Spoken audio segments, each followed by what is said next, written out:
ஓம் சாந்தி. எல்லோரும் குஷியாக இருக்கிறீங்களா? 26/8/2024 சாக்கார முரளி பாப்தாதா சொல்கிறாங்க, இனிமையான குழந்தைகளே,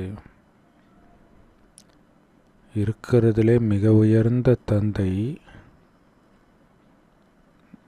ரொம்ப முக்கியமான விஐபி அவருடைய குழந்தைகளாகிய நீங்கள் தான். உங்களை அவர் விஐபிக்கு கஷ்டம் கொடுப்பாரா? எந்த கஷ்டத்தையும் கொடுக்கல. 2 வார்த்தையை மட்டும் ஞாபகம் வச்சுக்க சொல்கிறார். Alpha beta. அல்ஃபானா அப்பா, பீட்டானா அப்பா கொடுக்குற ஆஸ்தி சொர்க்கம். அப்பா கையை பிடிச்சிட்டு சொர்க்கத்துக்கு போகிறேன். பரந்தாமத்தில் இருந்துக்கிட்டே இருக்கிறேன். சொர்க்கத்துக்கு போகிற வரைக்கும் நான் பூமிக்கு வரவே மாட்டேன். அப்படி இருக்கணும். கேள்வி: ஆன்மீக தந்தையுடைய முக்கியமான வேலை என்ன? அதன் மூலமாக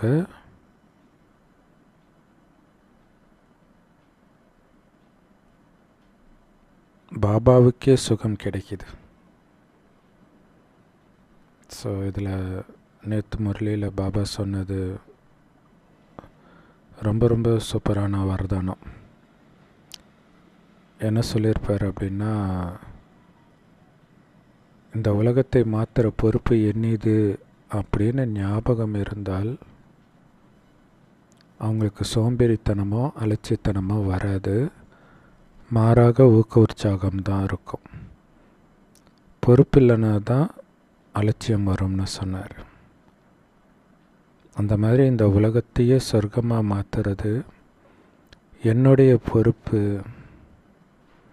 அழுக்கானவர்களை தூய்மையாக்குறது என்னோட பொறுப்பு அப்படின்னு ஆன்மீக தந்தைக்கு தெரியுது. நம்மை குஷியாக தூய்மையாக்குறார். அளவற்ற ஆனந்தம் பாபாவுக்கே அனுபவமாக தான் நம்மளை தூய்மையாக்குறதில்ல. பாருங்கள், தினம் தினம் நம்ம சாக்கடையில் விழுறோம். திரும்ப திரும்ப எடுத்து கோபுரத்தில் வைக்கிறார். யோகத்தினாலையும் ஞானத்தினாலையும் குளிப்பாட்டுறார். மறுபடியும் சாக்கடைக்கே போயிடுறோம். இருந்தாலும் பாபாவுக்கு அது போர் அடிக்கலை. குழந்தைய எப்படியெல்லாம் தூய்மையாக்க முடியும்?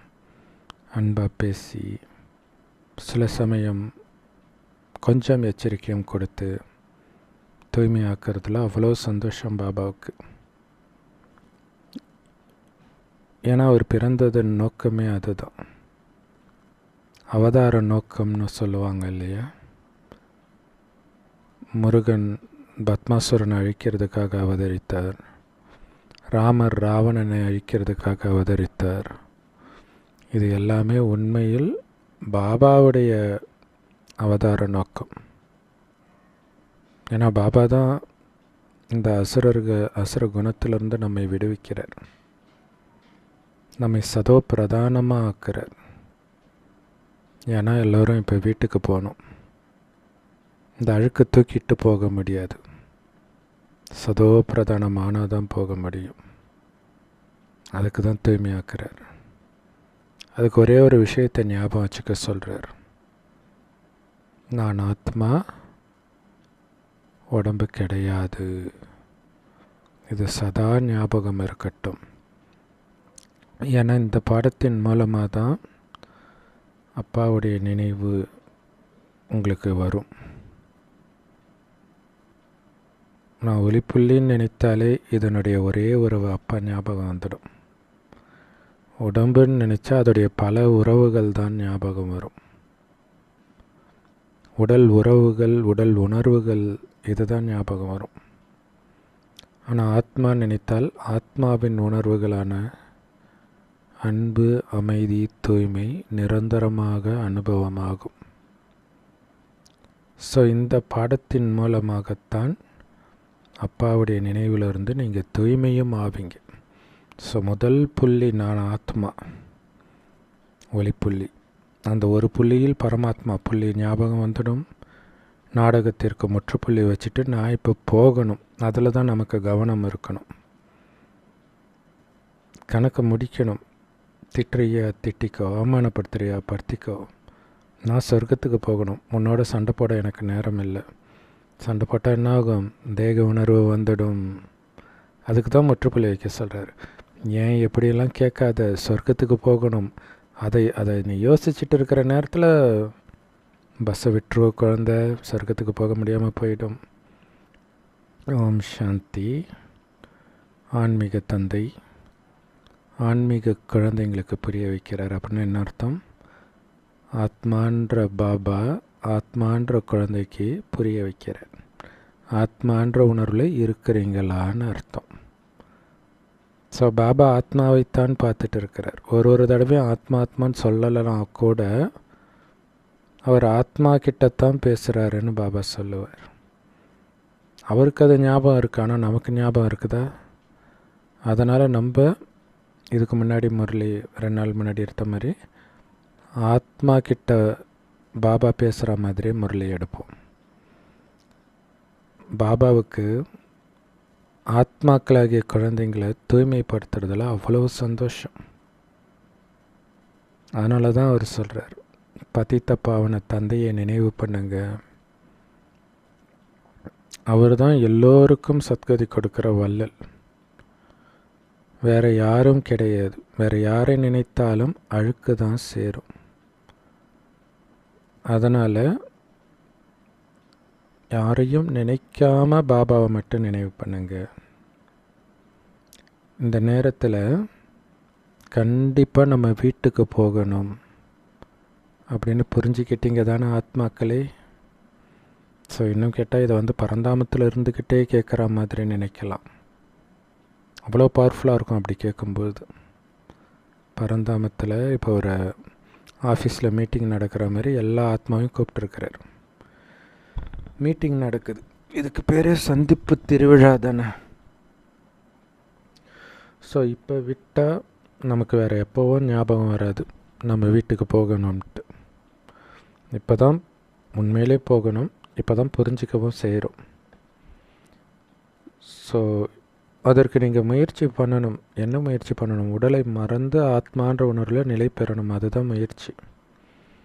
அதுக்கு தான் பாபா சொல்கிறார், நினைவு யாத்திரையில் இருக்கிறது ரொம்ப அவசியம்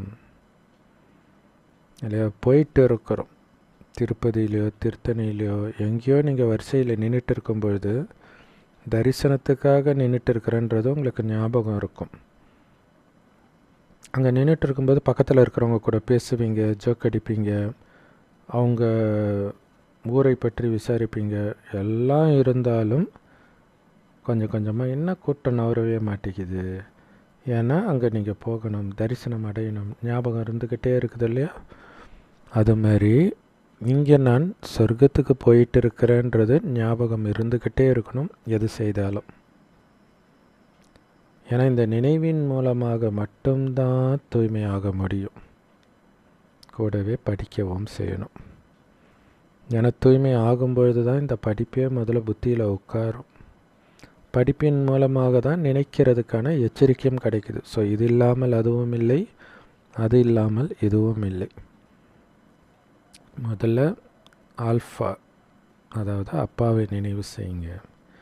பிறகு ஆஸ்தியை, ராஜ்யத்தை நினைவு செய்யுங்க. அதற்கான கட்டளை பாபா கொடுக்கிறார். எப்படி 84 பிறவிகள் எடுத்து சதோ பிரதானமாக இருந்த நாம் தமோ பிரதானமாக ஆகிட்டோம் அப்படின்னு உங்களுக்கு தெரியும் தானே ஆத்மாக்களே?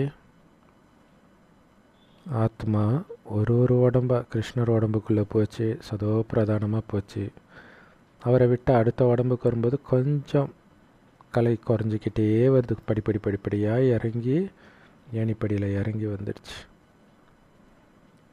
இப்போ ஏணிப்படியிலலாம் ஏற முடியாது, ஒரே ஜம்பில் எகிரி உட்காந்துக்கணும். ஸோ இன்றைக்கி அவ்யக்த முரளியில் அதுதான் பாபா சொல்லியிருப்பார். ஆரம்பத்தில் நடந்து போனீங்க இலக்கை நோக்கி, நேரம் இருந்துச்சு. அதுக்கப்புறம் ஓடி போனீங்க, ஏன்னா நேரம் கம்மியாக இருந்துச்சு. இப்போ ஓடிப்போனால் கூட உங்களால் இலக்கை அடைய முடியாது, ஒரே எகிறு குதித்து ஜம்ப் பண்ணி வந்துடுங்கன்றார். அப்போ எவ்வளோ கவனமாக இருக்கணும், ஒரு வினாடி கூட வீணாக்காமல் இருக்கணும்னு யோசிச்சு பாருங்கள். ஏன்னா உலகழிவை கண்ணு முன்னாடி பார்த்துட்டு இருக்கிறோம், திரும்புகிற பக்கமெல்லாம் பார்த்துட்டு இருக்கிறோம். தங்க யுகம்தான் தூய்மையான உலகம். அங்கே இருக்கிற எல்லாம் உண்மையிலே சொக்க தங்கமாக இருப்பாங்க, ஒரு அழுக்கான மனுஷன் இருக்க மாட்டான். இங்கே இருக்கக்கூடிய விகாரங்கள் இதெல்லாம் அங்கே இருக்கவே இருக்காது. இங்கே பாருங்க, திரும்புகிற பக்கமெல்லாம் பாலியல் குற்றங்கள் நடந்துக்கிட்டே இருக்குது. ஸோ ஃபேக் என்சிசி கேம்ப் நடத்தி அங்கே இருக்கக்கூடிய மாணவிகளோடெல்லாம் பாலியல் தொல்லை கொடுத்துருக்குறாங்க. ஸோ அவர் அரெஸ்ட் பண்ணாங்க, அவர் எலி மருந்து சாப்பிட்டு செத்து போயிட்டார். ஸோ தினம் தினம் பாலியல் குற்றங்கள் அங்கங்கே நடந்துக்கிட்டே இருக்குது. வெளியில் வர்றது கோடியில் ஒன்று தான், அவ்வளோ நடக்குது. இது எதுவும் தங்க யுகத்தில் இருக்காது. முக்கியமான விஷயமே தூய்மை ஆகிறது தான். ஸோ அங்கே எதுவுமே இருக்காது. அங்கே போகணுன்னா நீங்கள் அதுக்கு உங்களை நீங்கள் தகுதிப்படுத்திக்கணுமே. இங்கே எல்லாம் பாலியல் குற்றத்திற்கு இந்த தண்டனை கொடுக்கணும், அந்த தண்டனை கொடுக்கணும். ஆனால் நீ தூய்மையாக இருப்பியானா ஆக மாட்டான். இப்போ உன்னாலே தூய்மையாக இருக்க முடியலன்னா நாம் எப்படி அவனை தூய்மையாக இருக்க சொல்ல முடியும்?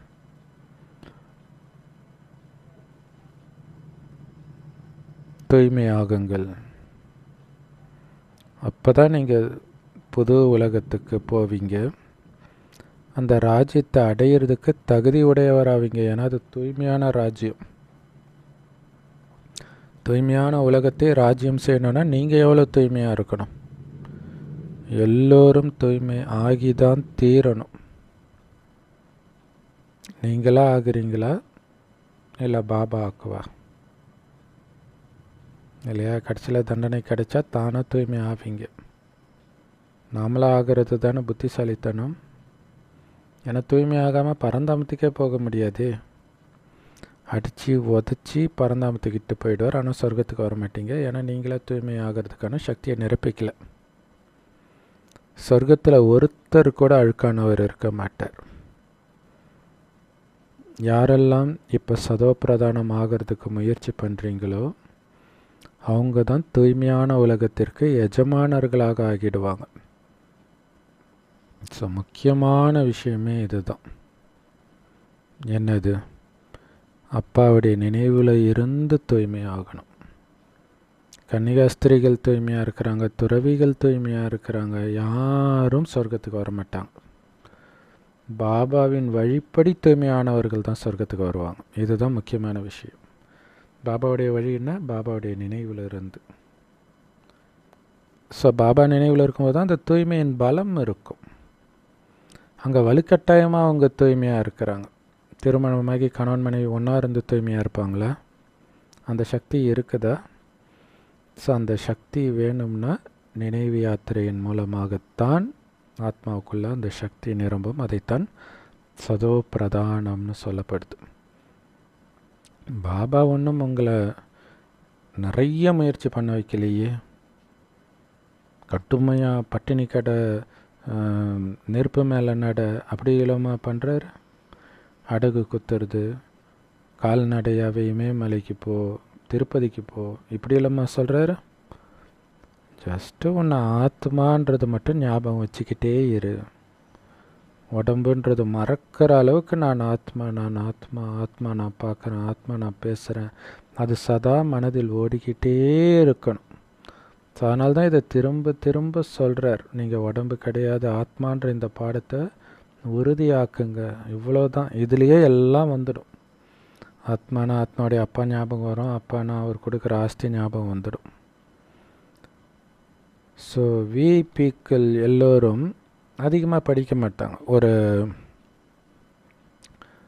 ஒரு கம்பெனி திறக்க போகிறாங்க அப்படின்னா அது எப்படி இயங்குது ஃபுல்லாலாம் அவங்களுக்கு தெரியாது. சாரமாக அவங்களுக்கு சொல்லுவாங்க, அவ்வளோதான். அதை வச்சு அவர் பேச ஆரம்பிச்சிடுவார். ஏன்னா விஐபிக்கு கஷ்டம் கொடுக்க மாட்டாங்க இல்லையா? அவங்களுக்கு என்ன பேசணுன்றதை கூட எழுதி கொடுத்துடுவாங்க. இருக்கிறதுலே மிகப்பெரிய விஐபி நீங்கள் தான். அப்போ பாபா உங்களுக்கு மட்டும் கஷ்டம் கொடுத்துடுவாரா என்ன? ஜஸ்ட்டு என்னை நினைவு பண்ணுங்கன்றார், அவ்வளோதான். நினைவை மறக்காதீங்கன்றார். ஸோ பாபா நினைவை மறக்காமல் இருந்தால் உலகத்தின் நினைவு மறந்துடும். உலகத்தின் நினைவு இருந்தால் பாபா நினைவு மறந்துடும். ஸோ அதனால் எதையும் நினைக்காமல் பாபா ஒருவரையே நினைக்கணும்.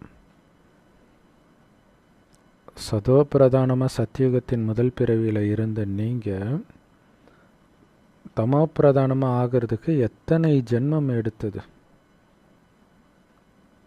63 ஜென்மம் கிடையாது. அது நரகத்தில் 63 ஜென்மம். ஆனால் மொத்தமாக சத்தியுகத்தின் ஆரம்பத்திலிருந்து கடைசி வரை பார்த்தா 84 ஜென்மங்கள் இருக்குது. ஸோ அவ்வளோ ஜென்மம் 5000 வருடம் கழித்து தான் தமோ பிரதானமாக ஆகிறீங்க. ஆனால் இப்போ ஒரு 10-15 வருஷத்துலேயே சதோ பிரதானம் ஆயிடுறீங்க. எவ்வளோ சூப்பரான விஷயம் இல்லையா? ஸோ குழந்தைங்க விளையாடுற ஒன்று இருக்குது. கீழே இருந்து ஒன்று அமுத்துவாங்க, சல்லுன்னு மேலே போய் அப்படியே சுற்றிக்கிட்டே வரும். அது வர்றதுக்கு கொஞ்சம் டைம் எடுக்கும், ஆனால் போகிறது சல்லுன்னு போயிடும். அந்த மாதிரி தான் நம்ம சல்லுன்னு சத்தியுகத்துக்கு மேலே போயிடுறோம். அங்கேருந்து பொறுமையாக இறங்கி வரும் 5000 வருஷம். சதோ பிரதானமாக சொர்க்கத்தின் எஜமானர்களாக இருந்தோன்ற நம்பிக்கை நமக்கு தான் இருக்குது. அது சுகம் நிரம்பிய உலகம். ஸோ பாபா சொல்கிறத வார்த்தையாக கேட்காம அப்படியே விஷுவலைஸ் பண்ணணும். அது எப்படி இருந்திருக்கும்? நாம் சின்ன வயசில் இருக்கும்போதே உலகம் எப்படி இருந்துச்சு? ஸோ கிராமத்தில் வசித்தவங்களுக்கெல்லாம் அது நல்லா இருக்கும். நகரத்தில் வசிப்பவர்களுக்கும் மனிதர்களுடைய குணம் அவ்வளோ நல்லா இருந்ததை பார்த்துருப்பாங்க. அப்போ 5000 வருஷம் முன்னாடி எப்படி இருந்திருக்கும்? உலக அழிவுக்கு அப்புறம் தொடங்குகிற புத்தம் புதிய உலகம் எப்படி இருந்திருக்கும்? ஸோ அதைத்தான் ஆதி சனாதன தேவி தேவதா தர்மம். எல்லாமே அளவற்று இருக்கும். குறை இல்லைன்ற ஒரு குறையை தவிர எந்த குறையும் இருக்காது. அவங்களும் நம்மை மாதிரியே மனிதர்கள் தான், ஆனால் தெய்வீக குணங்களினால் நிரம்பி இருப்பாங்க. ஆக்சுவலாக அப்படி இருந்ததே நாம தான். ஆனால் இன்றைக்கி மனிதர்கள் பாருங்களாம், எவ்வளோ அசுர குணம். பார்க்குறதுக்கு தான் மனுஷன் மாதிரி இருக்கிறாங்க, ஆனால் உள்ளுக்குள்ளே சிங்கம், புலி, காட்டேரி எல்லாம் நடமாடிட்டு இருக்குது. ஒரு பாட்டு கூட இருக்கும் அந்த மாதிரி இல்லையா? தேவதைகளுடைய ராஜ்யம் தேவதைகளுக்கும் அசுரர்களுக்கும் இடையில் நடந்த யுத்தத்திற்கு பிறகு ஸ்தாபனை செய்யப்பட்டதுன்னு வேதங்களில் எழுதப்பட்டிருக்குது. ஸோ இங்கே அசுரர்களாக இருந்தது நீங்கள் தான். உங்களுக்குள்ளே இருக்கக்கூடிய அசுர குணத்தை அழித்து தேவதையாக பாபா எழுப்புறார், தெய்வீக குணத்தை நிரப்பி. ஸோ இதை தான் கல்லறையிலிருந்து உங்களை எழுப்புவேன் அப்படின்னு பைபிளில் கூட போட்டிருக்கோம். பாபா நம்மை பிராமணர்களாக மாற்றுறார். எப்படி பிராமணன்லேருந்து தேவதை ஆகிறதுன்ற வழியை காட்டுறார்.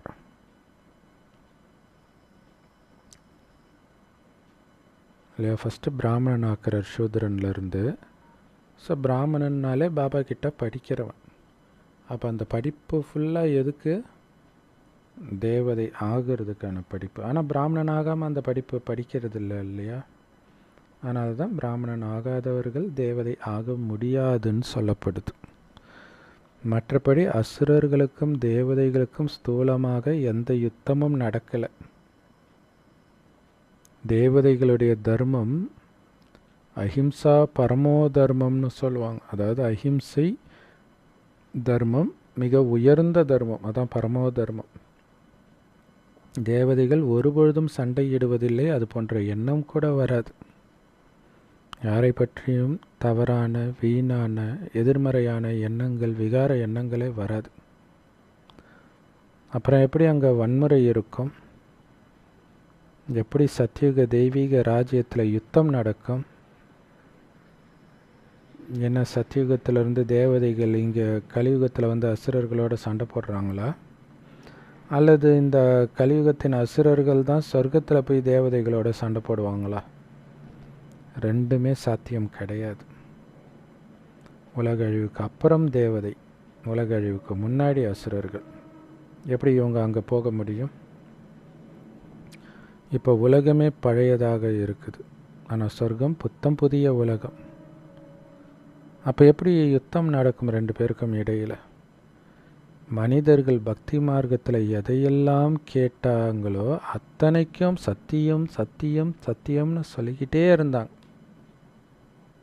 எதை கேட்டாலும் சத்தியம் சத்தியன்றாங்க. ஏன்னா அவங்களுடைய புத்தி வேலையே செய்யலை, கல் மாதிரி ஆயிடுச்சு. இந்த இரும்பு யுகத்தில் மனிதர்களுக்கு கல் புத்தி தான் இருக்குது, ஆனால் தங்க யுகத்தில் தெய்வீக புத்தி இருந்தது. அதனால தான் இந்த உடம்பு எவ்வளோ அழகாக இருந்தாலும் அது பொய்யானது அப்படின்னு புரிஞ்சிட்டு மெய்யான உயிர் மீது தான் அவங்களுடைய கவனம் இருந்தது. அதான் தெய்வீக புத்தி. பொய்யான எதுக்கும் அவங்க மயங்கலை. அவங்களே ஆனந்தத்தின் ஊற்றாக இருந்தாங்க. ஆனந்தம் வெளியிலிருந்து வரல, உள்ளிருந்து வருதுன்றதை புரிஞ்சிருக்கிறாங்க. அந்த ராஜ்யமே தெய்வீக ராஜ்யம், தேவதைகளின் ராஜ்யம். ஆனால் இப்போ எந்த ராஜ்யமும் கிடையாது. தேவதைகளின் ராஜ்யமும் கிடையாது, அசுரர்களின் ராஜ்யமும் கிடையாது. மக்களாட்சி தான் நடக்குது. ஆனால் துவாபர யுகத்தில் ராஜ்யம் இருந்தது. அங்கிருந்த அரசர்கள் அழுக்கானவர்களாக இருந்தாங்க. அவங்க ரத்தினம் பதித்த கிரீடம் அணிந்தவர்களாக இருந்தாங்க. ஆனால் ஒலி கிரீடம் அவங்களுக்கு கிடையாது, அதாவது தூய்மையாக அவங்க கிடையாது. ஆனால் சொர்க்கத்தில் ராஜாராணி மட்டுமில்ல, பிரஜைகள் ஏன் வெட்டியான் கூட தூய்மையாக தான் இருப்பாங்க. ஆனால் தூய்மையாக இருப்பாங்கன்றதுனால ஒலிக்கிரீடத்தை காட்டியிருக்கிறாங்களே தவிர உண்மையில் அவங்கள தலையை சுற்றி ஒளிவட்டம் இருக்குமானா அப்படிலாம் இருக்காதுன்ற, அது ஒரு நினைவாக படத்தில் அப்படி காட்டியிருக்கிறாங்க. தூய்மையின் நினைவு. இயேசுநாதர் தலைக்கு பின்னாடி கூட அதை காட்டியிருப்பாங்க. இப்போ எல்லார் முன்னாடியும் ராகவேந்திரர், சங்கரர், சீரடி சாய்பாபா எல்லார் தலை பின்னாடியும் அந்த ஒளிவட்டத்தை வைக்கிறாங்க, என்னன்னே புரியாமலே. ஸோ இப்போ நீங்கள் தூய்மை ஆகிட்டு இருக்கிறீங்க. எங்கே உங்கள் தலைக்கு பின்னாடி ஒலிக்கிரீடமாக இருக்குது? பாபாவுடைய நினைவில் இருக்கிறதன் மூலம், பாபாவோட யோகம் வைக்கிறதன் மூலமாக நீங்கள் தூய்மை ஆகுறீங்கன்றதை நீங்கள் புரிஞ்சுக்கிறீங்க. சொர்க்கத்தில் விகாரத்தின் பேர் அடையாளமே இருக்காது. அந்த அளவுக்கு பாபா நினைவில் இருந்து மனசுக்குள்ளே இருக்கக்கூடிய விகாரம் இருக்கிற இடம் தெரியாமல் எரிச்சிடுறோம். ஆக்சுவலாக கிராமங்கள் எல்லாம் நாங்கள் சின்ன வயசில் பாம்பு வருது, குறிப்பாக நல்ல பாம்புலாம் வருது அப்படின்னா அடிக்க மாட்டாங்க பெரும்பாலும். சப்போஸ் அடிச்சிட்டாங்க அப்படின்னா அதை எரிச்சிடுவாங்க, ஃபுல்லாக சாம்பல் ஆகிற வரைக்கும். ஏன்னா அவங்களுக்கு அவ்வளோ பயம், அது கொஞ்சம் உயிரோடு இருந்தாலும் வந்து பழி வாங்கணும்னு ஒரு நம்பிக்கை. அந்த மாதிரி தான் விகாரத்தை பாம்போடு தானே ஒப்பிடுறாங்க. 5 தலை நாகம், 5 விகாரம். ஸோ அது இருக்கிற இடம் தெரியாமல் நீங்கள் இப்போ எரிச்சு பொசுக்கிடணும் பாபா நினைவில். அதனால தான் அங்கே விகாரம் இருந்ததுக்கான அடையாளமே இருக்காது. கலியுகத்தில் விகாரத்திலேயே மூழ்கிய மனிதன் அங்கே அப்படி ஒரு பரிசுத்தமாக இருப்பான். அதை நினச்சி பாருங்கள் எப்படி இருக்கும் இல்லையா? கண்ணில் காமம் இருக்காது, ஆனால் ரொம்ப அழகாக இருப்பாங்க. எப்படி இருக்கும் அந்த உலகம்? ஏன்னா இந்த ராவண ராஜ்யம், விகார ராஜ்யமே அழிக்கப்பட்டுடும். இங்கே ராவணனுடைய உருவபொம்மையை எரிக்கிறாங்களே வருஷம் வருஷம் தசரா பண்டிகை அப்போ. எதுக்காக? இது ராவண ராஜ்யம்னு நிரூபிக்கிறதுக்காக இல்லையா? உயிரோடு இருக்கிறவனுடைய உருவபொம்மையை தான் எரிப்பாங்க. அவன் இப்போ எதிர்கட்சிக்காரங்களுடைய உருவபொம்மையை எரிப்பாங்க. அந்த மாதிரி அல்லது ஆளுங்கட்சியின் உருவபொம்மை எதிர்க்கட்சி எரிப்பாங்க. ஸோ குறிப்பாக ஆள்பவர்களுடைய உருவபொம்மையை தான் எரிப்பாங்க. இதில் இருந்து ராவணனுடைய உருவபொம்மை எரிக்கிறதுனால ராவணனுடைய ராஜ்யம் நடந்துட்டு இருக்குதுன்றது நிரூபணமாகுது. ஒவ்வொரு வருஷமும் ராவணனுடைய உருவபொம்மையை எரிக்கிறாங்கல்ல, ஆனால் அவன் எரிஞ்சிடுறான்னா எரியவதே இல்லை, அழிவதே இல்லை. ஏன்னா அவனை ஸ்தூல நெருப்பினால் எரிக்க முடியாது, யோக அக்னியினால்தான் எரிக்க முடியும். அவனை நீங்கள் தான் எரித்து அவன் மீது வெற்றி அடைகிறீங்க. பிறகு ராவணனுடைய அம்சம் கூட இருக்காது அடுத்த 2500 வருடத்திற்கு. அங்கே அஹிம்சையாக இருப்பீங்க. இரட்டை அஹிம்சாதாரி. காமம்ன்ற வாளையும் வீச மாட்டீங்க, கோபம்ன்ற வாளையும் வீச மாட்டீங்க, அந்த ஸ்தூல வாளையும் வீசி யாருக்கும் துக்கத்தை கொடுக்க மாட்டீங்க. யோக பலத்தின் மூலமாகத்தான் உங்களுடைய வெற்றி கிடைக்கிது. ஜென்ம ஜென்மாந்தரமாக நீங்கள் செய்த அனைத்து பாவங்களும் நினைவு யாத்திரையின் மூலமாக அழியணும். இப்போ சொல்கிறார், பல ஜென்மமாக லேயராக சேர்ந்துருக்கிறான் இந்த ராவணன் இல்லையா. ஒன்று அழிச்சா அதுக்கு கீழே இன்னொரு லேயர், அதை அழிச்சா அதுக்கு கீழே இன்னொரு லேயர், அத்தனையும் நீங்கள் எரிக்கணும் நினைவு யாத்திரையிலிருந்து. அதில் தான் வெற்றி இருக்குது. அந்த யோக அக்னி கொழுந்து விட்டு எரிஞ்சிக்கிட்டே இருக்கணும், அணையவே விடக்கூடாது. அதாவது பாபாவுடைய நினைவு கட்டாகாமல் இருக்கணும், நான் ஆத்மான்ற உணர்வு கட்டாகாமல் இருக்கணும். இதை தான் ஜுவாலாமுகி யோகா அப்படின்னு சொல்லுவாங்க. ஜுவாலாமுகினா எரிமலை, எரிமலை யோகம். ஸோ அந்த யோக அக்னி தொடர்ந்து எரிஞ்சிக்கிட்டே இருக்கணும், நினைவுன்ற அக்னி. உங்களுடைய எண்ணற்ற ஜென்மங்கள் எப்போ ஸ்டார்ட் ஆச்சு, அதிலும் எப்போ பாவம் செய்ய ஸ்டார்ட் பண்ணீங்க? ஆதிசநாதன தேவி தேவதா தர்மத்தை சார்ந்த நீங்கள் தான் முதலாக இந்த பூமிக்கு வரீங்க. அது சத்யுகம். பிறகு அந்த சூரிய வம்சத்தை சார்ந்த தேவதைகள் எப்போ திரேதாயுகத்தில் சந்திரவம்சத்துக்கு வராங்களோ அப்போ 2 கலைகள் குறைஞ்சிடுது. அப்படியே ஒரு செகண்டில் திரேதாயுகம் வந்தோடனே 2 கலை காணாமல் போயிடுது. கொஞ்சம் கொஞ்சமாக குறைஞ்சி இங்கே வரும்போது 2 கலை இல்லாமல் இருக்குது. ஆனால் முதல் நாளில் இருந்தே கலை கொஞ்சம் கொஞ்சமாக குறைஞ்சிக்கிட்டே தான் இருக்கும். ஸோ இப்போ கலையை நிரப்பணும் ஆத்மாவுக்குள்ள. எப்படி நிரப்புறது? ஒரே வழி தான் இருக்குது, முக்கியமான வழியும் கூட. ஒரு பாபாவை மட்டும் நினைக்கிறது, வேறு எந்த நினைவும் இல்லாமல். அப்போ தான் கலைகள் நிரம்பியவர்களாக சதோ பிரதானமாக ஆவீங்க. யார் முந்தைய கல்பத்தில் சதோ பிரதானமாக ஆனாங்களோ அவங்க மீண்டும் ஆவாங்க சதோ பிரதானமாக.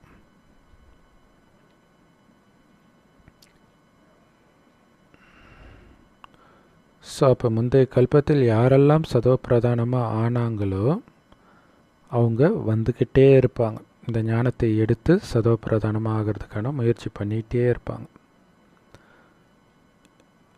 ஒவ்வொருத்தரிலும் வரிசைக்கிரமம் இருக்குது. எல்லோரும் ஒரே மாதிரி முயற்சி பண்ணுறது கிடையாது. அப்படி பண்ணால் எல்லோரும் நாராயணன் ஆகிடுவாங்களே. நாடகப்படி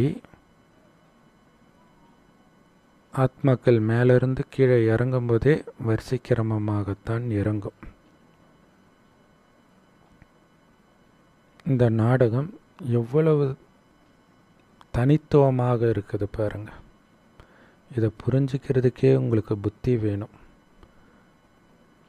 எப்படி நீங்கள் கொஞ்சம் கொஞ்சமாக கலைகள் குறைந்து ஏணிப்படியில் இறங்கி வந்தீங்களோ அதே மாதிரி இப்போ ஏறணும். கொஞ்சம் கொஞ்சமாக இல்லை, ஒரேடியாக ஏறணும். அப்படி ஏறுறதுல அலட்சியம், சோம்பேறித்தனம் எந்த அளவுக்கு இருக்குதோ அந்த அளவிற்கு வரிசைக்கிரமமாகத்தான் நீங்கள் பாஸ் ஆவீங்க. 100% கவனம் 24 மணி நேரம் வச்சிங்கன்னா கண்டிப்பாக நாராயணன் ஆகிடுவீங்க. அப்படி இல்லைன்னா வரிசைக்கிரமமாக பாஸ் ஆகி இங்கேயும் வரிசைக்கிரமமாகத்தான் வருவோம். ஆரம்பத்தில் வராமல் கொஞ்சம் லேட்டாக வருவோம். ஆனால் உங்களுடைய லட்சியம் என்ன? சதோ பிரதானமாகி ஆரம்பத்திலே வரணும்னு தான்.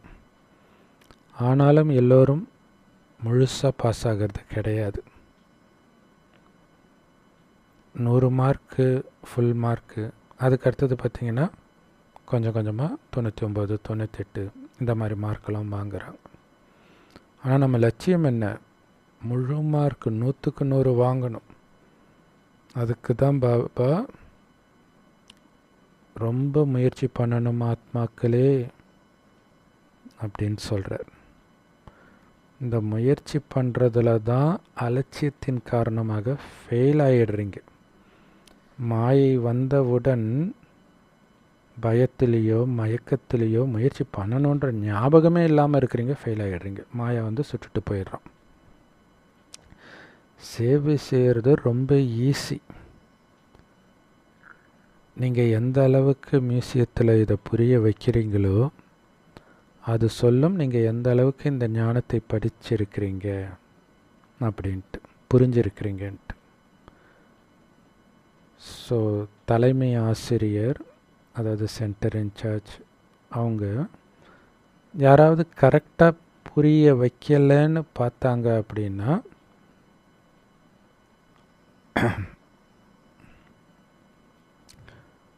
அப்போ அவங்கக்கிட்ட போய் சொல்லலாம், இது இப்படி கிடையாது, இப்படி சொல்லணும் அப்படின்னு கூப்பிட்டா அவங்களுக்கு புரிய வைக்கலாம். ஸோ எல்லோரும் கரெக்டாக தான் புரிய வைக்கிறாங்களான்னு செக் பண்ணுறதுக்கு 2 பேரை நீங்கள் போடுங்கன்ற. அது ரொம்ப முக்கியம் இல்லையா? ஸோ அதில் இன்னொரு விஷயம் என்ன, கரெக்டாக புரிய வைக்கிறாங்களா அப்படிங்கிறது ஒன்று இருக்குது. ஆனால் புரிய வைக்கிறதுல வித்தியாசம் இருக்குது. இல்லை இப்படித்தான் புரிய வைக்கணும் அப்படி கிடையாது. கரெக்டாக புரிய வைக்கிறாங்கல்ல, அதை அவங்க அழகாக உதாரணம் கொடுத்து புரிய வைக்கலாம். அதில் வரிசைக்கிரமம் இருக்கும். ஆனால் புரிய வைக்கிறதே தப்பாக புரிய வச்சிடக்கூடாது. அதில் கவனம் கொடுக்கணும். ஸோ யாராவது ஏதாவது சந்தேகம் கேட்டால் அவங்க குழம்பிடுறாங்களா அப்படின்னு செக் பண்ணணும். இந்த கண்காட்சியில் நடக்கிற அளவுக்கு சேவை சென்டரில் நடக்க முடியாது. ஏன்னா கண்காட்சியில் நிறைய பேர் வருவாங்க இல்லையா? அதே மாதிரி மியூசியத்தில் நடக்கிற அளவுக்கு கண்காட்சியில் நடக்கிறது இல்லை அப்படின்னு சொல்கிறார். ஸோ பாபா சொல்லும்போது மியூசியம் எப்படி இருந்துச்சுன்னு தெரியாது. ஆனால் இப்போ சூப்பராக நிறைய ஊரில் மியூசியம் கட்டியிருக்கிறாங்க. ஸ்ரீபெரும்புத்தூரில் இங்கே கட்டியிருக்கிறாங்க. நிறைய ஸ்டேட்டில் இருக்குது. அப்படியே சொர்க்கத்தில் அந்த லக்ஷ்மி நாராயணன் இருந்தது ஒரு சிலையாக இருக்கும். அந்த குழந்தை பருவம் அங்கே எப்படி இருக்கிறாங்க. ஸோ இதையெல்லாம் சொர்க்கம் இப்படி இருந்துச்சு அப்படிங்கிறத பார்த்துட்டு வரலாம்.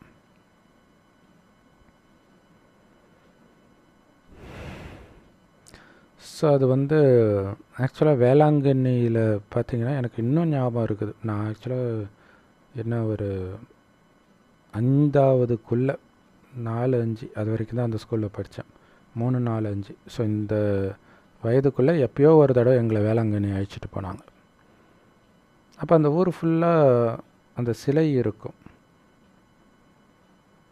அந்த சிலையில் வந்து கதை இருக்கும். வேளாங்கண்ணியில் என்ன அற்புதம் நடந்துச்சு, ஏதோ ஒரு பையன் பால் விற்க போய் அது ஏதோ சம்திங் ஆகி கட்சியில் ஊரெல்லாம் பாலாச்சு அப்படின்ற அற்புதம் நடந்துச்சுன்றதெல்லாம் இருக்கும்.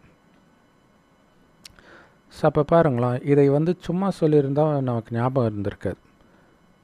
அந்த படத்தோடு நாம் பார்க்கும் பொழுது நமக்கு அது மைண்டில் ஆழமாக பதியுது. அதனால தான் பாபா சொல்கிறார், மியூசியத்தில் அதிகமாக சேவை நடக்குது. நல்ல நல்ல பொருட்களை வைக்கிறீங்க மியூசியத்தில். அதை பார்த்தோன்னே இவ்வளோ அழகாக இருக்குதுன்னு மற்றவங்களுக்கும் அவங்க போய் சொல்லி அழைச்சிட்டு வருவாங்க. ஸோ கடைசி வரைக்கும் இது தொடரும் இந்த மாதிரி சேவை. இறை தந்தையின் பல்கலைக்கழகம் அப்படிங்கிற வார்த்தை ரொம்ப நல்லா இருக்குது. இங்கே மனிதனுடைய பேரே கிடையாது. ஏன்னா இதை தொடங்கி வைக்கிறது யார்? நீங்கள் யாராவது விஐபியை கூப்பிட்டு சென்டர் திறக்கிறீங்க அப்படின்னா அந்த விஐபி தனியாக வர மாட்டார் இல்லையா? அவர் தான் விஐபி ஆச்சு. நிறைய பேரை கூட கூப்பிட்டுட்டு வேற வருவார். அது இல்லாமல் அவரை பார்க்கறதுக்கு நிறைய பேர் வருவாங்க. அது ஒன்று இருக்குது இல்லையா? அதுக்கு தான் விஐபியை கூப்பிட்றது யுக்தியாக. அப்போ எந்த விஐபியை கூப்பிட்றீங்கன்றதை நீங்கள் போஸ்டர் ஓட்டணும். அப்போ அவரை பார்க்க நிறைய பேர் வருவாங்க. அதனால தான் ஸோ இது ரொம்ப யுக்தியானது, ரொம்ப முக்கியமானது. ஏன்னா எனக்கு தெரிஞ்சு சின்ன வயசில் நான் காலேஜ் படிக்கும் பொழுது அப்போ எனக்கு ஒரு நடிகரை பிடிக்கும். ஸோ அந்த நடிகரை பெரியார் திடலுக்கு கூப்பிட்றாங்க. அவர் நாஸ்திகர், அதனால் பெரியார் திடலுக்கு கூப்பிட்றாங்க. அப்போ தான் முதல்ல அவர் போகிறார் பெரியார் திடலுக்கு. ஊரெல்லாம் போஸ்டர். அப்போ அந்த நடிகரை பார்க்குறதுக்காக அத்தனை ரசிகர்களும் போவாங்கல்ல. அது யுக்தி இல்லையா? ஸோ அதையும் நாம் பண்ணணும் இல்லையா? அந்த விஐபியும் பிரபலப்படுத்தும் போது தான் நிறைய பேர் வருவாங்க. அதனால தான் டெல்லிக்கு பாபா லெட்டர் எழுதினாராம். விஐபிக்களுடைய கருத்துக்களை எல்லாம் பிரிண்ட்டு போடுங்க. ஸோ மதுபனில் அந்த மாதிரி இருக்கும். அப்துல் கலாம், இந்திரா காந்தி, நிறைய பெரிய பெரிய ஆட்கள்லாம் அங்கே போயிருப்பாங்க. ஸோ அவங்களுடைய கருத்துக்களை பேனர் போட்டு வச்சுருப்பாங்க. பிரம்மகுமாரி பற்றி அவங்க என்ன நினைக்கிறாங்கன்ட்டு. ஸோ அப்போ மனிதர்கள் அதை படிக்கும் பொழுது, இவ்வளோ முக்கியமான விஐபிக்கள்லாம் இங்கே வந்திருக்கிறாங்களா, இவ்வளோ நல்ல கருத்துக்களை எல்லாம் சொல்லியிருக்கிறாங்களா அப்படின்னு அவங்களுக்குள்ள ஒரு தாக்கத்தை ஏற்படுத்தும். அதனால் அதை பிரிண்ட் எடுத்து வைக்கிறது நல்லது. ஸோ இதில் ஒன்றும் மேஜிக் கிடையாது. வந்தாங்க, சொன்னாங்க, சொன்னதை நம்ம ஃப்ளெக்ஸ் போட்டு வைக்கிறோம். ஸோ அதனால தான் பாபா சொல்கிறாரு, எல்லாருடைய கருத்துக்களையும் ஒரு புக்காக போடுங்கன்றார். அதை நீங்கள் டிஸ்ட்ரிபியூட் பண்ணணும். உடல் பொய்யானது, மாயை பொய்யானதுன்னு சொல்லப்படுது. இதிலேயே எல்லாமே வந்துடுது இல்லையா? உடல் பொய், மாயை பொய். எதெல்லாம் பொய்யோ அதெல்லாம் மாயைன்றோம். அவ்வளோதான், வேறு ஒன்றும் கிடையாது. அப்போ ஆத்மா மட்டும்தான் நிஜம். அதனால் மற்ற எல்லாமே மாயை ஆயிடுது. இது ராவண ராஜ்யம், அசுர ராஜ்யம்னு சொல்லக்கூடிய நிறைய பேர் இருக்கிறாங்க.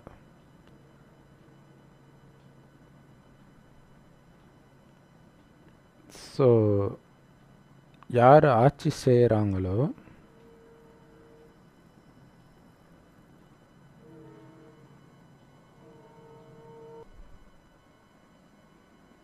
குறிப்பாக யார் ஆட்சி செய்கிறாங்களோ அவங்களுக்கு தான் இதை பற்றி ரொம்ப கவலை இருக்கணும்.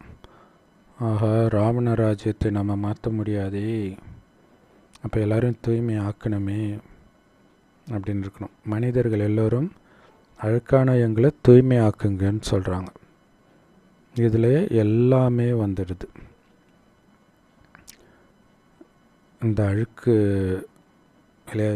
இங்கே நடக்கிற அத்தனை அநியாயங்களுக்கும் ஒரே காரணம் ஆத்மா அழுக்காக இருக்குது. எல்லோரும் அவரைத்தான் பதித்த பாவனா அப்படின்னு கூப்பிடுறாங்க. அப்போ கண்டிப்பாக அவங்க அழுக்காக தானே இருக்கணும். அதனால தானே கூப்பிடுறாங்க.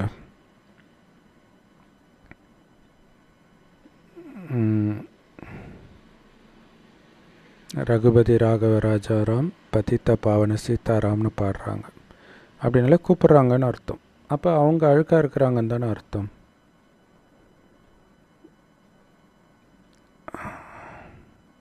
பரமபிதா பரமாத்மா தான் பதித்த பாவனர் அப்படின்னு துல்லியமான படத்தை நீங்கள் உருவாக்கி இருக்கிறீங்க.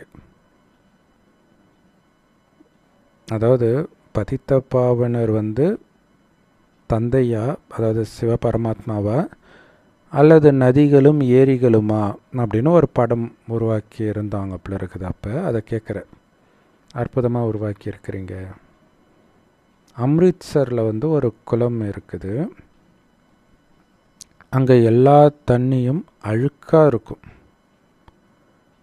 ஆனால் ஏரிப்பில் இருக்குது. ஆனால் மனிதர்கள் அதை அமிர்தசரஸ் அப்படின்னு நினைக்கிறாங்க. அதாவது அமிர்தசரஸ்னால் அமிர்தத்தினால் ஆன ஏரி. அழுக்கான தண்ணி உள்ள இடம் எப்படி அமிர்தமாக இருக்கும்? ஸோ மனிதர்கள் அந்த ஏரியை சுத்தப்படுத்துகிறாங்க. அது அமிர்த ஏரின்ட்டு, அமிர்தசரஸ்ன்ட்டு. அதனால்தான் அமிர்தசரஸ்ன்ற பேரே கொடுக்கப்பட்டிருக்குது அம்ரித்சர். அதே மாதிரி கங்கையுடைய தண்ணியை கூட அமிர்தம்னு நினைக்கிறாங்க. ஆனால் அந்த தண்ணி எவ்வளோ அழுக்காக இருக்குதுன்னு கேட்கவே கேட்காதீங்கன்ற இல்லை. அந்த சிட்டியோடைய எல்லா குப்பையும் அங்கே தான் போய் கலக்கும். இது இல்லாமல் பணத்தையும் அதில் தான் தூக்கி போடுவாங்க. ஸோ பிரம்மா பாபா அந்த தண்ணியிலெல்லாம் குளிச்சிருக்கிறாராம். அதனால் அவருக்கு தெரியுது அந்த தண்ணி ரொம்ப ரொம்ப அழுக்காக இருக்கும். ஸோ அந்த சேத்தை எடுத்து தன் மேலே தேய்ச்சிக்குவாங்க. அந்த அனுபவமும் பிரம்மா பாபாவுக்கு இருக்குது.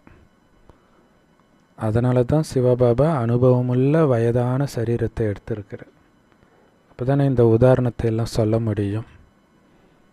பிரம்மா பாபா மாதிரி எல்லாத்துலேயும் அனுபவம் வாய்ந்தவர் யாருமே கிடையாது. அதே மாதிரி பெரிய பெரிய ராஜாக்கள், வைஸ்ராய்ன்றது பிரிட்டிஷ் காலத்து ஒரு பட்டம். இவங்களையெல்லாம் கூட பாபாவை சந்திச்சிருக்கிறார். ஏன்னா வைர வியாபாரி இல்லையா. அது இல்லாமல் அதுக்கு முன்னாடி சில தானியங்கள் எல்லாம் கூட விற்றுருக்கிறார் சின்ன வயசில். அப்போ அவருக்கு 4 அணா 6 அணா. ஸோ இந்த 4 அணான்றது நம்ம சின்ன வயசில் இருந்த 4 அணா கிடையாது. 1 அணா 2 அணா அந்த மாதிரி ஒரு 4 அணா வரும் போல இருக்குது. 6 அணா இதெல்லாம் எங்கள் அப்பா சின்ன வயசில் சொல்லுவாங்க இருந்துச்சுன்ட்டு. ஸோ இப்போ 4 அணான்றது இப்போ இருக்கிற குழந்தைங்களுக்கு தெரியாது. 4 அணா 8 அணாவே இல்லையா. ஸோ அந்த அதாவது 4 பைசா, அது கரெக்டாக சொல்லணுன்னா 4 பைசா 6 பைசா. அதை சம்பாதிச்ச உடனே அவ்வளோ சந்தோஷமாயிடுவாராம் பிரம்ம பாபா. ஆனால் இப்போ எங்கே வந்திருக்கிறார் பாருங்க. 4 பைசா 6 பைசாவிலேயே திருப்தி அடைந்தவர் இன்றைக்கி உலகத்துக்கே அதிபதி ஆகிறார். பாபா சொல்கிறாரு, நான் சாதாரண உடலில் வருகிறேன். இவருக்கு இவருடைய முன்ஜென்மங்களை பற்றி தெரியாது.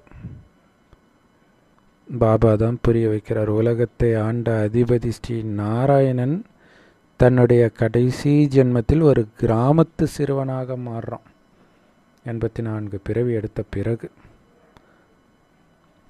ஸோ உண்மையிலே தெய்வீக காரியங்கள் அந்த ராச லீலா சொல்கிறாங்களே, இது ஸ்ரீ கிருஷ்ணருடையது கிடையாது, கன்சனுடையது கிடையாது, கடவுளுடையது, சிவபாபாவுடையது.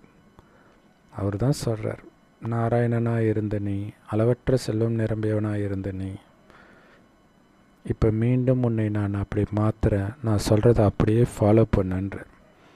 வெறும் ஆத்மான்ற உணர்வில் நிலை பெற்று ஆத்மாவை மட்டுமே நீ பார்த்து பேசினாலே நாராயணன் ஆயிடுவேன். அதற்கான சக்தி பரமாத்மாவுடைய நினைவு, அவருடைய ஞானத்தின் நினைவில் மூலமாக நமக்குள்ளே நிரம்புது.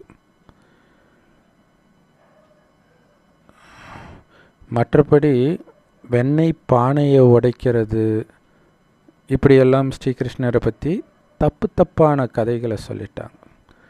அவர் இளவரசன், அவர் என்னத்துக்கு வெண்ணெய் பானையை போய் உடச்சி திருடி சாப்பிடணும்? ஆனால் பாபா எவ்வளோ எளிமையாக புரிய வைக்கிறார். இனிமையிலும் இனிமையான குழந்தைகளே, பாபா கொடுக்குற ஞானம் ஒரே சென்டென்ஸ். நீங்கள் உட்கார்ந்தாலும் நடந்தாலும் ஏந்திரிச்சாலும் என் ஒருவனை மட்டும் நினைவு பண்ணிக்கிட்டே இருங்க, அவ்வளவுதான். ஸோ இது ஒரு கதை இருக்கும் இல்லையா? ஒருத்தன் நாரதர் கையில் விளக்க கொடுத்து, அந்த விளக்கில் இருக்கிற எண்ணெய் சிந்தாமல் நீ போயிட்டு வா அப்படின்னு சொல்லி சாயங்காலம் வரும்போது, எத்தனை தடவை என்ன நினச்ச, நான் சிந்தாமல் இருக்கிறதுல தானே கவனம் செலுத்த முடியும். அதாவது அந்த விளக்கு எரியும்னு நினைக்கிறேன், அது அணையாமல் இருக்கிறதுல. ஸோ அது ஆக்சுவலாக எண்ணெய் சிந்துறதை வச்சு வரும். ஆனால் அந்த கதையை நம்ம கொஞ்சம் மாற்றி அந்த விளக்கு அணையாமல் பார்த்துக்கிட்டே நீங்கள் வேலையை செய்யணும். எந்த விளக்கு? ஆத்மான்ற விளக்கு. ஆத்ம தீபம்னே சொல்கிறாங்க இல்லையா? ஸோ ஆத்மான்ற உணர்வு கட்டாகாமல் பார்த்துக்கணும். ஆத்மான்றது ஞாபகம் இருக்கும்போதே ஆத்மா போயிட்டு இருக்கு சொர்க்கத்துக்குன்றது ஞாபகம் இருக்கும். அதுக்கு பாபாவை நினச்சிட்டு இருக்கணுன்றது ஞாபகம் இருக்கணும். ஸோ அதுக்கு தான் பாபா சொல்கிறார், நின்னாலும் உட்கார்ந்தாலும் நடந்தாலும் என்னை மட்டும் நினைவு பண்ணு. ஏன்னா என்னை விட உயர்ந்தவர் யாரும் இல்லை. அனைத்து ஆத்மாக்களின் தந்தை நான் தான். அனைத்து ஆத்மாக்களும் அனுபவிக்கிற சுகத்திற்கு நான் தான் காரணம். துக்கத்திற்கு அவங்க செய்த பாவம் அலட்சியம் காரணம். ஆனால் சுகம் பாபா கொடுத்த ஞானத்தினால் வந்தது. நீங்கள் எல்லோரும் சகோதரர்கள். உங்களுக்குள்ள உங்கள் எல்லாருடைய தந்தை இந்த சிவபாபா. ஸோ சகோதர ஆத்மாக்களாகிய நாம் எல்லோரும் அந்த ஒரு சிவ தந்தையை மட்டும்தான் நினைக்கிறோம். எல்லா மனிதர்களும் கடவுளே, ஈஸ்வரனே அப்படின்னு அவரை கூப்பிடுறாங்க. வந்தால் மட்டும் கண்டுபிடிச்சிடுவாங்களா? ஏன்னா அவங்களுக்கு அவரை பற்றி எதுவுமே தெரியாதே. அவரே அவருடைய அறிமுகத்தை இப்போ கொடுக்கிறார். நாடகத்தின்படி இதுதான் கீதையின் யுகம். ஏன்னா இந்த யுகத்தில் தான் பாபா உங்களுக்கு இந்த ஞானத்தை கொடுத்து மிக உயர்ந்தவர்களாக மாத்துறார். ஸோ நேற்று முரளியில் பாபா சொன்னது ஞாபகம் வருது. உங்களுடைய கடமை, இது இன்னொரு அவ்யக்த முறையில் வந்தது. உங்களுடைய கடமை உங்களுக்கு சமமாக மற்றவர்களை மாற்றுவது, உங்களை விட உயர்ந்தவர்களாக கூட மாற்றுறது. ஆனால் உங்களை விட கம்மியாக இருக்கக்கூடாது அப்படின்னு சொல்லியிருப்பார். ஸோ அந்த மாதிரி பாபா இந்த ஞானத்தை கொடுத்து என்னை விட உயர்ந்தவர்களாக உங்களை மாற்றுறேன்னு சொல்கிறார். ஏன்னா சொர்க்கத்தின் அதிபதியாக நம்ம தான் ஆகிறோம், பாபா ஆகிறது கிடையாது. ஆத்மா ஒரு உடல் எடுத்து தான் பேசும். அதே மாதிரி பாபாவும் ஒரு ஆத்மா அப்படின்னா அவரும் இந்த தெய்வீக அலௌகிக காரியத்தை செய்கிறதுக்கு உடல் வேணும்.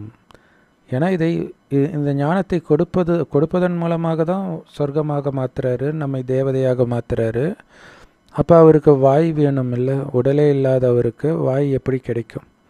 அதனால் ஒரு உடலை ஆதாரமாக எடுக்கிறார், பிரம்மா பாபாவுடைய உடலை. அரை கல்பத்திற்கு மனிதர்கள் அவ்வளவு அசாந்தியும் துக்கமும் நிரம்பியவர்களாக ஆனதுனால தான் அவரை கூப்பிட்டுக்கிட்டே இருக்கிறாங்க பக்தியில். ஆனாலும் கூப்பிடும் பொழுதெல்லாம் பாபா வர்றது கிடையாது.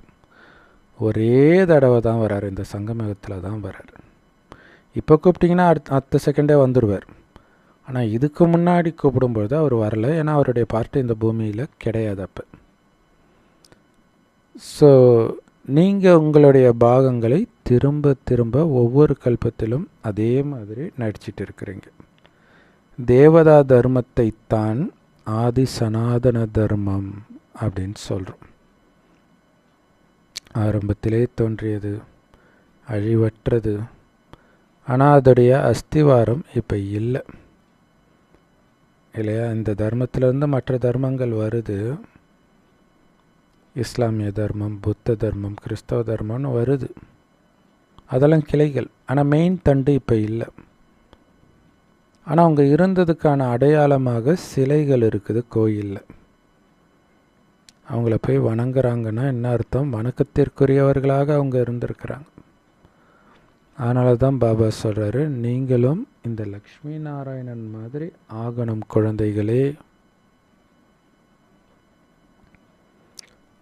அதுதான் உங்களுடைய லட்சியம், லக்ஷ்மி நாராயணன் ஆகிறது. அவர்கள் ஆதி சனாதன தேவி தேவதா தர்மத்தை சார்ந்தவர்கள். மற்றபடி இந்து தர்மம்னு ஒன்று கிடையாது. துவாபர யுகத்தில் எப்போ இந்தியாவுடைய பேரை ஹிந்துஸ்தான்னு வச்சாங்களோ அப்போ இந்துஸ்தானில் வசித்தவர்கள் தங்களை ஹிந்துக்கள்னு சொல்லிட்டாங்க. கேரளாவில் இருக்கிறவங்க கேரளைட்ஸ், தமிழ்நாட்டில் இருக்கிறவங்க தமிழர்கள்ன்ற மாதிரி இந்துஸ்தானில் இருப்பவர்கள்னு அர்த்தம் இந்துக்கள்னா. அது தர்மம், மதம் கிடையாது. ஆதிசநாதன தேவி தேவதா தர்மம் தான் நம்முடைய தர்மம். சந்நியாசிகள் எப்படி கடவுள் இருக்கக்கூடிய இடமாகிய பிரம்மமகா தத்துவத்தையே கடவுள்னு தப்பாக புரிஞ்சுக்கிட்டாங்களோ அந்த மாதிரி பாரதவாசிகள் வசித்த இடத்தை தன்னுடைய தர்மமாக தவறாக இந்து தர்மம்னு புரிஞ்சுக்கிட்டாங்க.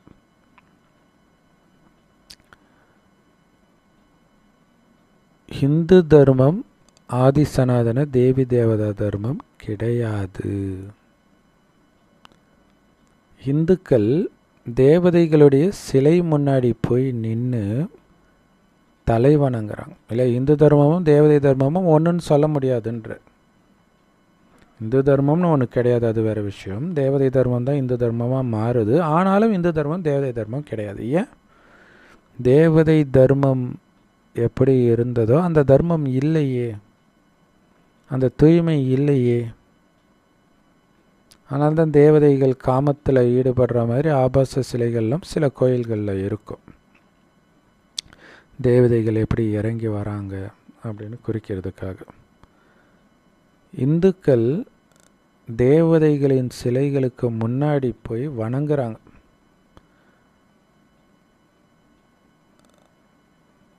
ஒரு காலத்தில் தேவதைகளாக இருந்தவர்களுடைய மகிமையை பாடுறாங்க. ஆனால் அதே தேவதைகள் தான் இப்போ இந்துக்களாக ஆகியிருக்கிறாங்கன்னா அவங்களுக்கு தெரியாது. இப்போ அவங்களுடைய தர்மமும் கெட்டு போச்சு, கர்மமும் கெட்டு போச்சு. கர்மம்னா காரியம், நடத்தை எல்லாம் கீழானதாகிடுச்சு. மற்ற எல்லா தர்மங்களும் அப்படியே இருக்குது, தேவதா தர்மம் மட்டும் மறைஞ்சிடுச்சு. சனாதன தர்மம் மொட்டையாக சொல்லிட்டு இருக்கிறாங்க. அல்லது ஆதி சனாதனம்னு சொல்லுவாங்க. ஆதி சனாதன தேவி தேவதா தர்மம்னு அவங்களுக்கு தெரியாது. அதுவும் என்னது, சனாதன ஹிந்து தர்மம்னு சொல்லிட்டாங்க. ஆனால் தேவதை தர்மமே இப்போ இல்லை. அந்த குணம் இருக்கிற வரைக்கும் தான் அவங்க தேவதா தர்மத்தை சார்ந்தவர்கள். ஸோ பூஜிக்க தகுந்த அந்த தேவதைகள் தான் துவாபரயுகத்திற்கு பிறகு விகாரத்தில் விழுந்து பூஜாரி ஆகிட்டாங்க. அதே தேவதைகளை தங்களுடைய சிலைகளையே அவங்க வழிபடுறாங்க இல்லையா?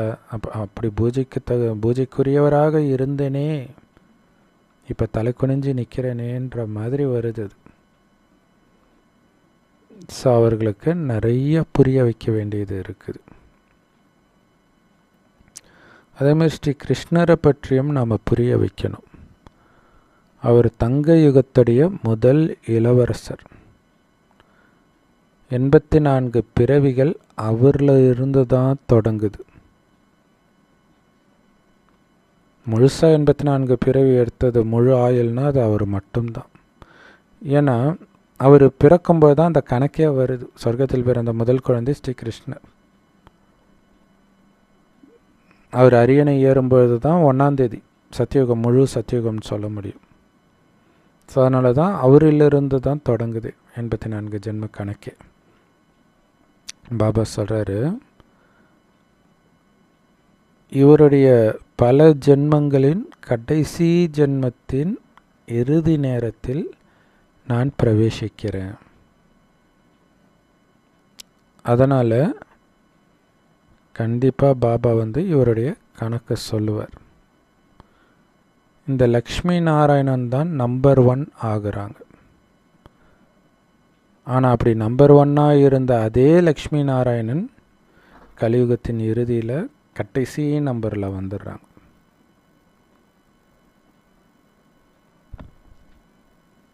ஏன்னா சொர்க்கத்தில் ஸ்ரீகிருஷ்ணர் மட்டும் இருக்க போகிறது கிடையாது. விஷ்ணு வம்சத்தை சார்ந்த நிறைய பேர் இருப்பாங்க.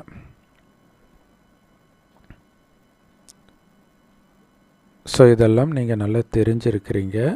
தெரிஞ்சுக்கிட்டால் பத்தாது, ஒருபோதும் மறக்கக்கூடாது. இதை பற்றி சிந்தனை தான் ஓடிக்கிட்டு இருக்கும். நம்முடைய வரலாறு இது. அப்படி நீங்கள் யோசித்து பாருங்கள். நீங்கள் தான் அசோக சக்கரவர்த்தியாக இருந்தீங்க, உங்களுக்கு தெரிஞ்சிருச்சுன்னு வச்சுக்கோங்களேன். அந்த வரலாறு படிக்கும்போது உங்களுக்கு மெய் சிலிர்க்காது, நான் இப்படிலாம் இருந்தேனான்ட்டு.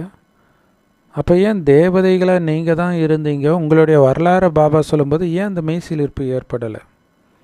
அப்போ உங்களை பற்றி சொல்கிறாருன்ற அந்த நிச்சய புத்தி ஆழமாக பதியலைன்னு அர்த்தம். அது அம்மாவுக்கும் பாபாவுக்கும் பதிஞ்சதுனால அந்த போதை இருந்துச்சு. ஆனால் தான் பாபா சொல்கிறார், இதை மறக்கக்கூடாது. உங்களுடைய கதை, உங்கள் வம்சத்தின் கதையில் உங்களோட கதை, உங்கள் ஆத்மாவுடைய கதை. ஸோ இப்போ நிறைய மியூசியம்கள் திறக்கப்படுது, இன்னும் நிறைய திறக்கப்படும். நிறைய பேர் வருவாங்க. மனிதர்கள் கோயிலில் போய் தலை வணங்குறாங்க.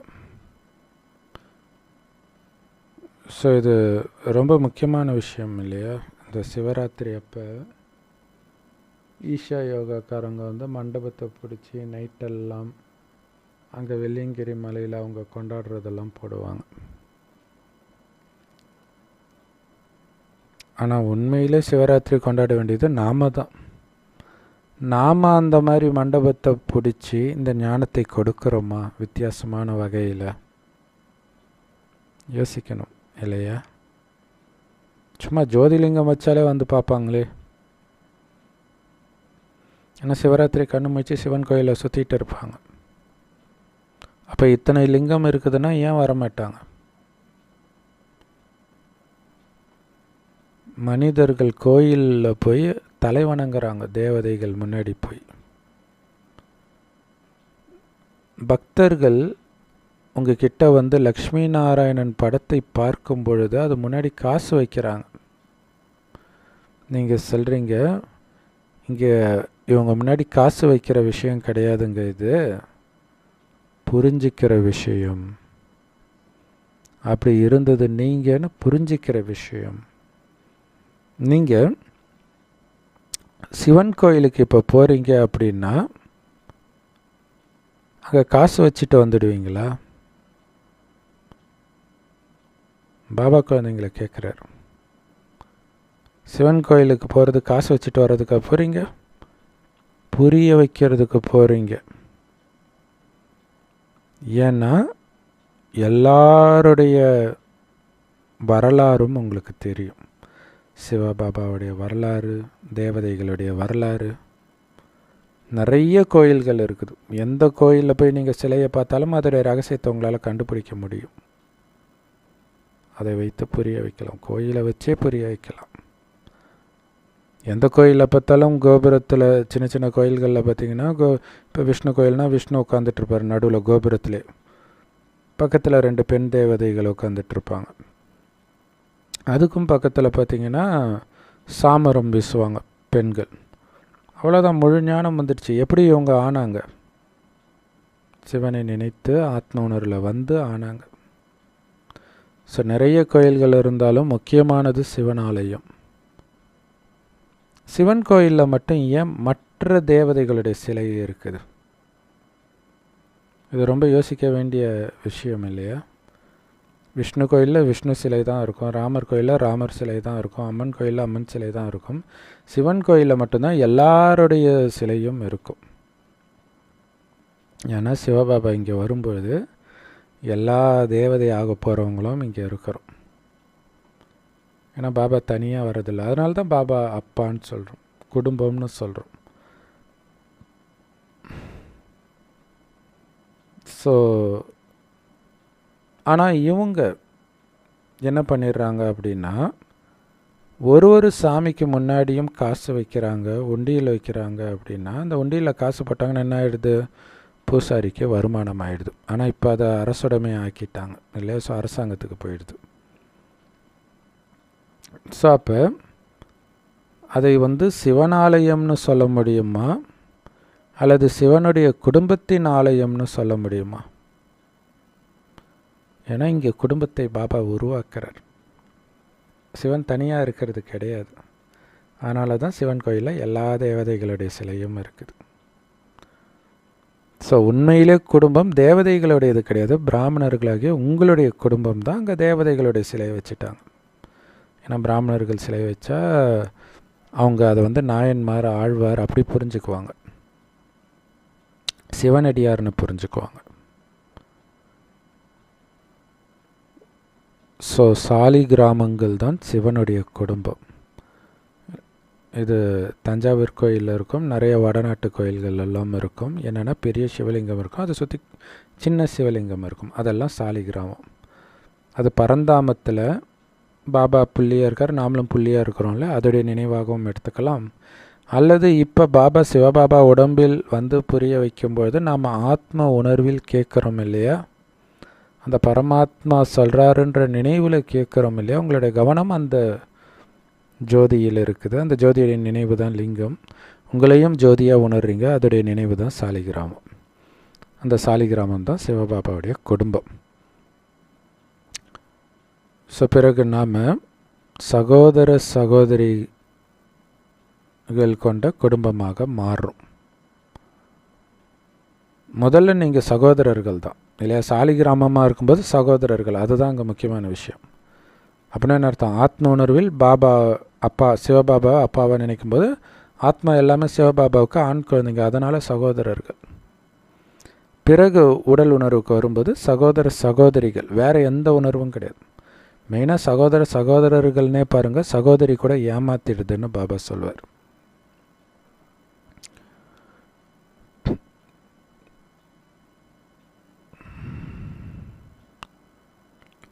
இப்போ மட்டும்தான் சகோதர சகோதரி உறவு. சொர்க்கத்துக்கு போன பிறகு நிறைய உறவு வந்துடும். கணவன் மனைவி, அப்பா அம்மா, குழந்தை, சித்தப்பா, பெரியப்பா எல்லாமே அங்கே வந்துடும். அப்போ குடும்பம் பெருசாகிடுது. அதாவது உறவுகள், நிறைய உறவுகள் ஆகிடுது. இங்கே ஒரு பாபா, மற்றவங்க எல்லாம் சகோதரர்கள்.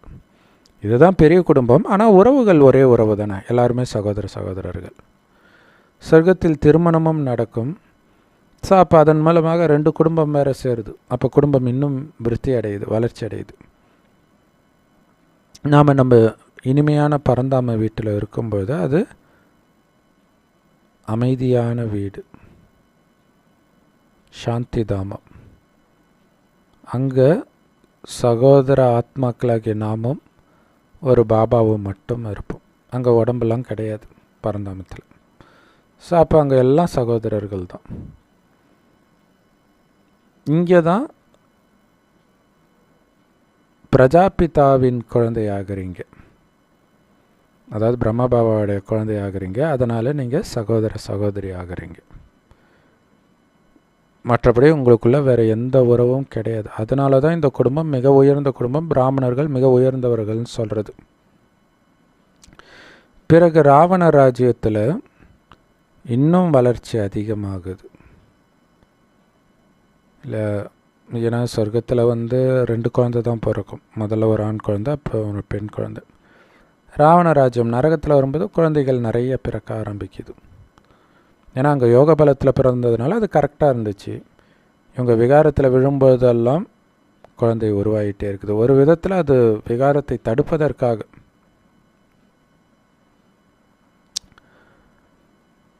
பாபா இந்த எல்லா ரகசியங்களையும் இப்போ புரிய வைக்கிறார். இருந்தாலும் அவர் சொல்கிறாரு, இனிமையிலும் இனிமையான குழந்தைகளே, அப்பாவை நீங்கள் நினைவு பண்ணுங்க. உங்களுடைய பல ஜென்மங்களின் பாவங்கள் நீங்கிடும் இல்லையா? பல ரகசியத்தை சொல்லிகிட்டே வந்தார்.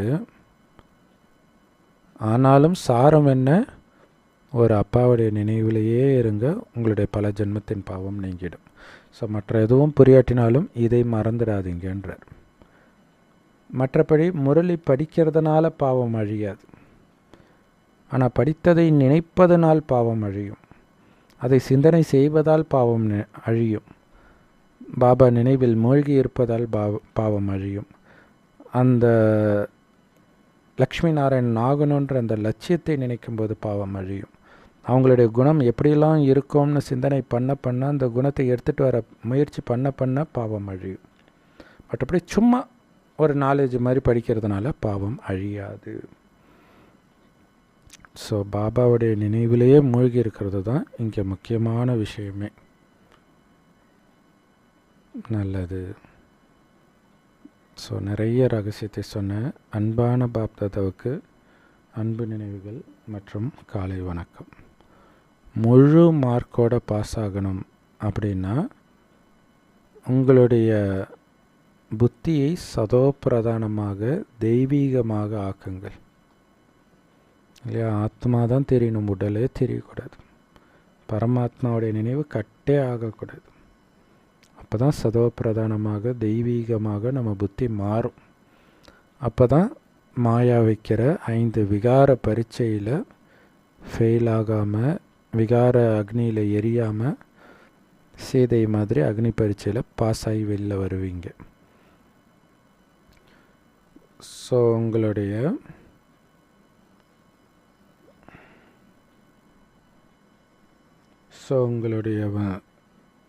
இந்த ஸ்தூலமான விஷயத்தை மட்டும் சிந்திக்கக்கூடிய புத்தியை அதிசூக்ஷ்மமாக மாற்றி இந்த நாடகத்தின் ரகசியத்தை புரிஞ்சுக்கணும். தெய்வீக அலௌகிக காரியங்களை பாபா மாதிரி நீங்களும் தெய்வீக அலௌகிக காரியங்களை மட்டும்தான் பண்ணணும். அதாவது லௌகீக காரியம் பண்ணக்கூடாதுன்னு அர்த்தம் இல்லை, லௌகீக காரியத்தையும் அலௌகிகமாக பண்ணணும். அது எப்படி? பாபா நினைவில் இருந்து பண்ணும்போது லௌகீக காரியங்களே அலௌகீகமாக ஆன்மீகமாக மாறுது. இரட்டை அஹிம்சாவாதிகளாக ஆகணும். யோக பலத்தின் மூலமாக உங்களுடைய பாவத்தை அழிக்கணும்.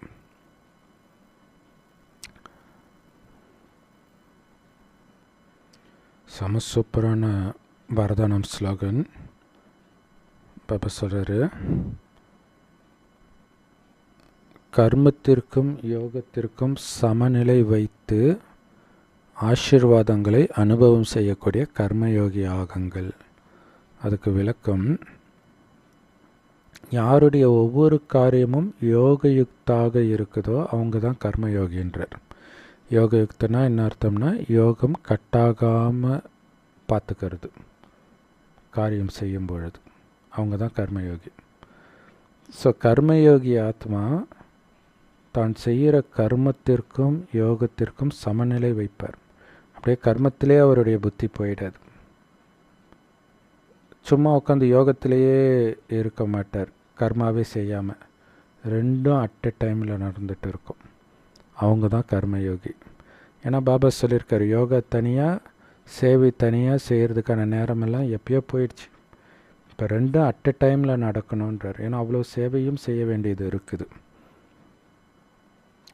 ஸோ கர்மா மற்றும் யோகத்திற்கு சமநிலை வைக்கிறதன் மூலமாக நாம் பாபா கிட்ட இருந்து மட்டும் ஆசீர்வாதம் வாங்கிறது கிடையாது. ஏன்னா பாபா கிட்டேருந்து எப்படியும் நாம் செய்கிற ஒவ்வொரு காரியத்துக்கும் ஆசீர்வாதம் கிடைக்கத்தான் செய்யுது. ஆனால் கர்மமும் யோகமும் சமநிலையோடு இருக்கும் பொழுது உங்கள் தொடர்பில் வர ஒவ்வொருத்தருக்கிட்ட இருந்தும் ஒவ்வொரு உறவு கிட்ட இருந்தும் கூட உங்களுக்கு ஆசீர்வாதம் கிடைச்சிக்கிட்டே இருக்குன்றார். எப்படி? அது எப்படி கிடைக்கும்? நீங்கள் பாபா நினச்சா அவங்க ஏன் ஆசீர்வாதம் பண்ண போகிறாங்க? ஏன்னா உங்கள் கிட்ட வரும்பொழுதே அந்த வைப்ரேஷன் அவங்களால ஃபீல் பண்ண முடியும். உங்களுடைய வார்த்தைகளில் அந்த இனிமைத்தன்மை இருக்கும்.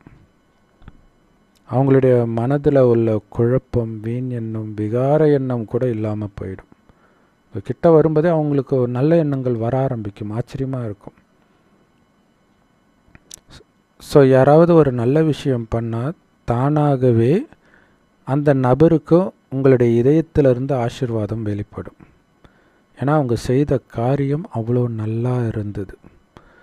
ஸோ அந்த காரியம் நல்லா இருக்குதுன்னு நினைக்கிறதே ஒரு ஆசீர்வாதம் தான்றார். பேசிச்சு பாருங்கள், நீங்கள் ஒருத்தர்கிட்ட அன்பாக பேசுகிறீங்கனாலே, நீங்கள் அன்பாக பேசுகிறீங்கன்னு அவங்க நினைக்கிறாங்க இல்லையா, அதுவே ஆசீர்வாதம்ன்றார்.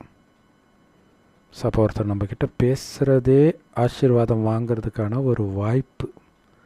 இப்போ இப்போ ஒருத்தர் நம்ம கூட பேசினா கூட ஆசீர்வாதம் வாங்காமல் விடக்கூடாது. அது உங்கள் வீட்டில் இருக்கிற கணவனாக இருக்கட்டும், மனைவியாக இருக்கட்டும், குழந்தையாக இருக்கட்டும், வேலை பார்க்குற இடமா இருக்கட்டும், எதாக இருந்தாலும் பேசுகிறது அல்லது செய்கிற காரியம் எல்லாத்துலேருந்தும் அந்த ஆசீர்வாதம். ஸோ அது பாபா நினைவிலேயே மூழ்கி அந்த அன்பு போதையிலேயே பண்ணும்பொழுது தான் அந்த ஆசீர்வாதம் கிடைக்கும். அது அவங்க வாயை திறந்து சொல்லாமல் இருக்கலாம். அந்த இதயத்தில் நல்லா இருக்குதுன்னு நினைக்கும் போதே அது ஆசீர்வாதம்ன்றார். நாம் மாதிரி வரதானம் இது இல்லையா? ஸ்லோகன்: உங்களுடைய எண்ணங்களை ஒரு வினாடியில் முற்றுப்புள்ளி வச்சிட்டிங்கன்னா கர்மாதித்த நிலை கிட்ட வந்துடுச்சின்னு அர்த்தம். ஸோ அந்த பயிற்சி பண்ணிக்கிட்டே இருக்கணும் இல்லையா? அது ரொம்ப ரொம்ப ரொம்ப முக்கியம். குறிப்பாக காம மகாசத்ருன்றாங்களே. ஸோ அந்த எண்ணம் அப்படியே அழிச்சிட்டே போகும். டக்குன்னு நீங்கள் முற்றுப்புள்ளி வச்சுட்டு டக்குன்னு வேறு இடத்துக்கு வந்துட்டிங்கனாலே அந்த பயிற்சி பண்ணிக்கிட்டே இருக்கணும். அதேமாதிரி கோபம், வீண் எண்ணம் எல்லாமே அந்த பயிற்சி டக்குன்னு அப்படியே பாபா கிட்ட ஓடி போயிடணும். இந்த பயிற்சி எந்த அளவுக்கு பக்காவாகிட்டே இருக்குதோ அந்த அளவுக்கு கர்மாதித்த நிலை உங்களுக்கு நெருக்கத்தில் வந்துக்கிட்டே இருக்குது அப்படின்னு புரிஞ்சுக்கோங்க. அதாவது கர்மாதித்த நிலையை நோக்கி போயிட்டு இருக்கிறீங்க அதிவேகத்தில்னு புரிஞ்சுக்கோங்க. ஓம் சாந்தி. செம powerful Murali. Love you Bap Dada. Thank you Bap Dada. குஷியாக இருங்க, குளிர்ச்சியாக இருங்க.